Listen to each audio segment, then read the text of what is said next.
May napapansin ba kayo sa mukha ko? May nabago raw sa akin. Ewan ko kung bumata ako, kung gumwapo ako. Ayan, oh. Bagay. Bagay ba? ah. Guys, magpapakilay tayo kasi puti na yung eyebrow ko.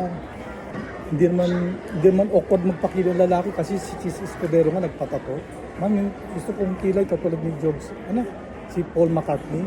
Kaya yung ganyan, yung matapang. Sige, sir. Ayan, ma'am ha. Ayan na.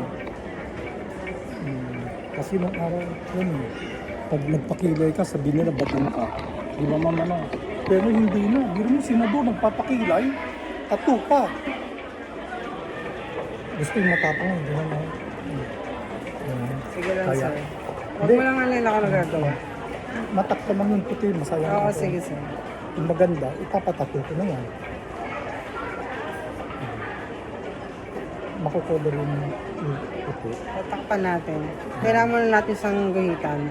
Ay, baka nang masyadong matapang ma'am ha. Hindi po. Natakot sa akin yung apo ko. I-blend pa naman natin yan, sir. Ayan o, diba? Kasi ang amo ng mukha ko pag ganun o. Pero pag ganyan o, hindi ka ibubuli. Hindi ka bubulihin. Bakit may nabubuli ba sa'yo, sir? Wala naman. Wala naman. Kaya lang, wala naman. Nung high school siguro ko binubuli ako kasi ang amo ng mukha ko eh. Pero dami nagkakagusto sa akin noon. Kasi makapal pang buhok ko. Eh ngayon kilay, mukha ko na lang ang makapal. Hindi nga. Dami nagkakagusto sa akin. Kaya nga napromote ako na po. Hindi mo naging vice president ako ng bangko dahil ang mga naging boss ko, puro mga babae. Kaya swerte ko.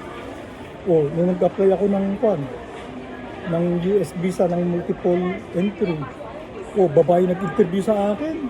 O, 10-year multiple binigay sa akin. Kasi nga, tinagalog pa nga ako ng babae. Ilocano ka, sir? Gun, ako'y amom.